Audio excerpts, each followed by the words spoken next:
Então, nós estamos agora na terceira parte da aula de avaliação sensorial de alimentos e agora a função é apresentar alguns métodos que se utiliza aí de avaliação sensorial. Deixa eu pegar aqui meu cursor. Então, é o seguinte, nós temos aqueles métodos que são sensoriais discriminativos, né? Aquele sensorial afetivo, que é o que mais nós vamos usar aí para avaliar o nosso produto, e o sensorial descritivo, tá? Então, eu vou comentar um pouquinho sobre o discriminativo, em que há comparação de amostras. Como nós não vamos fazer comparação, então é o que menos nós vamos usar.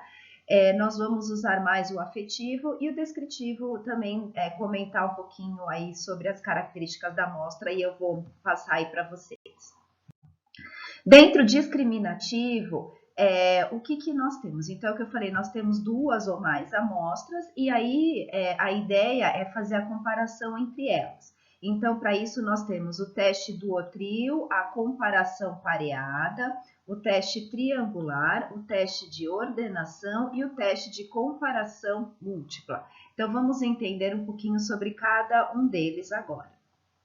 Bom, então o teste duotrio, que é aquele primeiro que nós comentamos, né? Então imaginem o seguinte, são colocados aí duas amostras codificadas, então lembre-se que são codificadas com 3 números, inclusive no vídeo que vocês assistiram falando um pouquinho sobre avaliação sensorial, a importância aí para o desenvolvimento também de embalagens, né, na preferência aí do consumidor.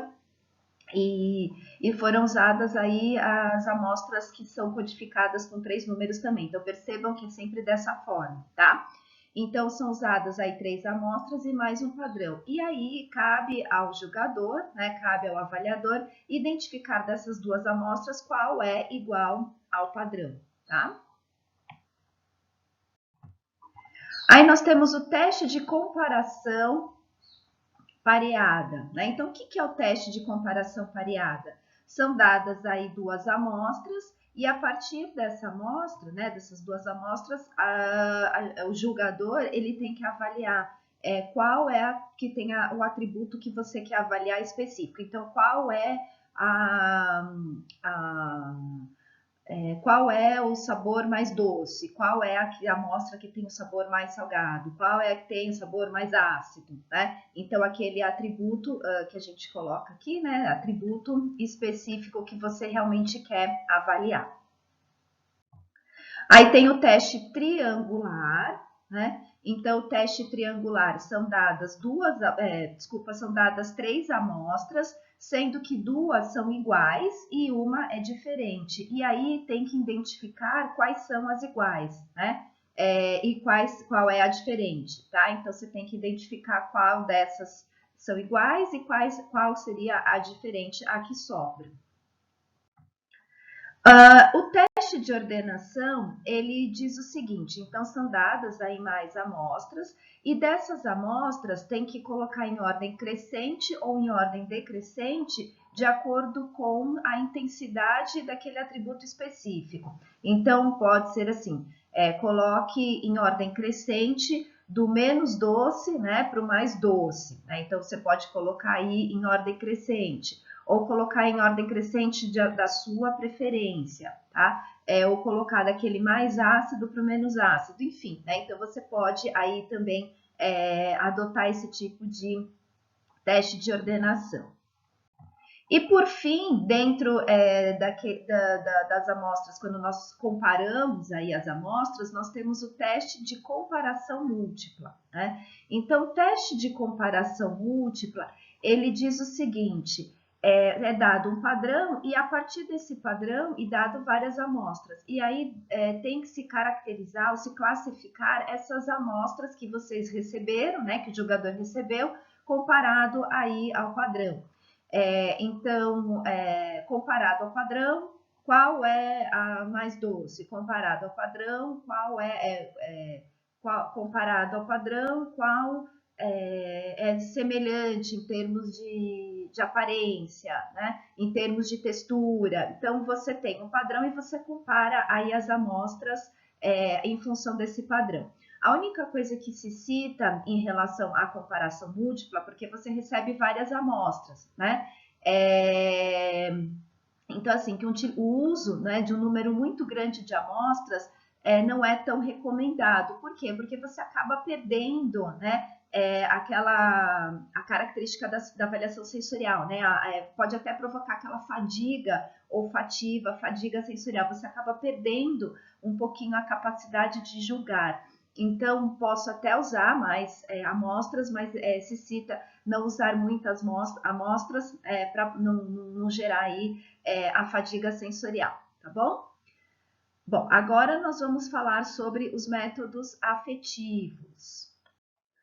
Bom, dentro o sensorial afetivo, então esse que é o que nós vamos usar, nós vamos falar um pouquinho a respeito da aceitação ou da preferência de um determinado produto, que é basicamente o que vocês vão utilizar no trabalho de vocês, né? Então, teste de aceitação, né, colocar aqui, avalia quanto que um consumidor gosta ou desgosta de um determinado produto. E o teste de preferência é a preferência, né, que esse consumidor tem sobre um determinado produto, sem muitas dúvidas em relação a isso. Então, eu vou mostrar aqui uns exemplos. Quando se fala em teste de aceitação, nós podemos criar aí uma escala verbal e estruturada, né? Então, o que seria essa escala verbal e estruturada? É colocar os números, né, aqui, né? E qual é a escala verbal? Então, o 9 gostei muitíssimo, o 8 gostei muito, o 7 gostei moderadamente. Percebam, né, gente, que a gente sempre tem números ímpares, então, porque tem sempre um que tem que ser aquele regular, né, aquele que seria indiferente, digamos assim, tá? Que mais? Aqui é um outro exemplo de escala verbal estruturada, mas aí é com 7 números, tá? E outra escala verbal estruturada, mas com 5 números. Qual que é a diferença? É que quanto maior o número de escalas, você tem um maior poder de avaliação, né? Você tem uma capacidade muito maior de poder julgar melhor a sua amostra. Que mais que é importante a gente lembrar, né? Então, sempre números ímpares e sempre começar com a maior nota. Então, por exemplo, 5 ou 7 ou 9, com a nota que seria o item melhor. Então, por exemplo, 5 gostei muito, o 7 gostei muitíssimo, né? Ou seja, a maior nota é a dada ao atributo que você realmente quer. E a pior nota, né? Então, por exemplo, 1, desgostei. Então, que é a pior nota que você pode dar aí para o atributo, né? Para a amostra que você está avaliando. Por que isso? Porque quando a gente faz uma somatória geral, né? Então, imagina, nós queremos tirar, por exemplo, na prova, é melhor a gente tirar notas mais altas do que tirar notas mais baixas, né? Então, a gente dá sempre o atributo, aquele melhor, então o gostei muitíssimo para os números maiores. E para os números menores, aquele que a gente não gosta muito, né? Então, pensem sempre nessa questão da prova. Quanto que você prefere tirar na prova, né? A maior nota, tá? Então, quer dizer, é o item que é positivo aí para o seu produto. Outra coisa importante, sempre começar do melhor para o pior, tá? Então, vocês viram aí que tem, né, os exemplos que eu dei para vocês, então, sempre começar do melhor para o pior, tá? Então, da escala sempre do maior número para o menor e comparando aí o próprio texto, né, do melhor para o pior. Aqui é uma escala que não é verbal, né? O único problema dessa escala não verbal é que a gente não consegue mensurar muita coisa, né? Então, a gente não consegue, acaba não conseguindo quantificar, né? Fazer uma avaliação quantitativa. Então, você tem o item do desgostei muitíssimo e gostei muitíssimo. E aqui você sinaliza o quanto você gostou da amostra depois de ter depois de ter provado, né? Então, aqui a gente percebe que está mais perto do desgostei, né? Não está nem perto do meio, então ele mais desgostou do que gostou, e está bem longe aí do que a gente considera do gostei muito, né? E um pouquinho distante aí do indiferente. Então, quer dizer, ele realmente não gostou dessa amostra, tá?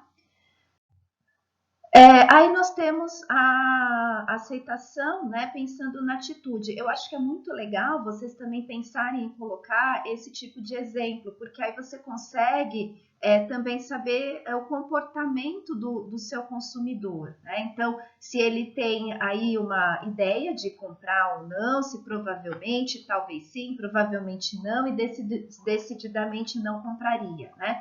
Então, avaliar e também colocar o númerozinho para saber qual seria a aceitação desse produto, tá?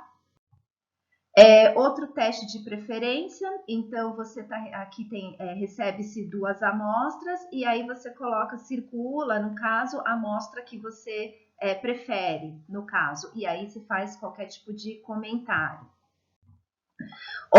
Outro teste de preferência aqui, você recebe, por exemplo, 4 amostras e você coloca da menos preferida para mais preferida, né? Então, da menos preferida para mais preferida. Então, coloca em ordem, né? Aí do que você prefere. E aí, por fim, a gente tem o sensorial descritivo. Então, é muito mais usado para equipes treinadas, né? Muito mais utilizado por essas equipes, uma vez que ela tem que, por exemplo, identificar o perfil do sabor, ou perfil de textura. Então, imagina avaliar café, como eu citei na primeira parte, avaliar o óleo, né? Então, o óleo tem que ter uma característica, um visual muito semelhante entre eles, não pode sair com diferenças. Então, como eu coloquei aqui, perfil de coloração. Então, ele é muito mais específico para as equipes treinadas, especificando basicamente a característica de cada produto, tá? Bom, o que mais que eu quero falar para vocês? Então, eu fechei aí os métodos, falei rapidinho, mas a ideia, gente, é vocês construírem uma ficha de avaliação para avaliar o produto de vocês, né?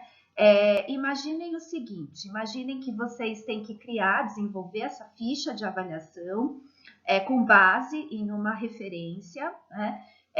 Eu vou deixar para vocês uma aula, eu sempre gosto de deixar para os alunos alguns artigos que trabalharam aí com avaliação sensorial, alguns modelos de artigos, alguns modelos de ficha com base em artigos. Então, a ideia é que vocês entendam um pouquinho sobre avaliação sensorial e vejam desses artigos o que dá para vocês explorarem para poder montar essa ficha de avaliação sensorial. Pensando que essa ficha vai ser distribuída no dia da apresentação, que eu acabei aí mudando a data, né? E que as pessoas, né, que nós, alunos e professores, iríamos avaliar o produto de vocês. Então, pensem que tem que ser alguma coisa que seja rápida, mas alguma coisa que seja efetiva para avaliar aí a qualidade do produto de vocês, se seria aceito ou não, né? Então, essa é a ideia. Certo, gente? Então, eu vou deixar lá disponível para vocês esse material, tá? Em apresentação de slides, né? Mas eu fiz um compilado aí de artigos para vocês começarem a pensar aí na ficha de avaliação de vocês. E aí, durante as aulas, ou vocês me mandam pelo Teams ou me mandam pelo e-mail para eu poder avaliando, para ver se tá aí legal, se vocês construíram uma ficha aí bacana que daria aí para avaliar, tá bom? Beijinho, gente, até a próxima semana. Beijo.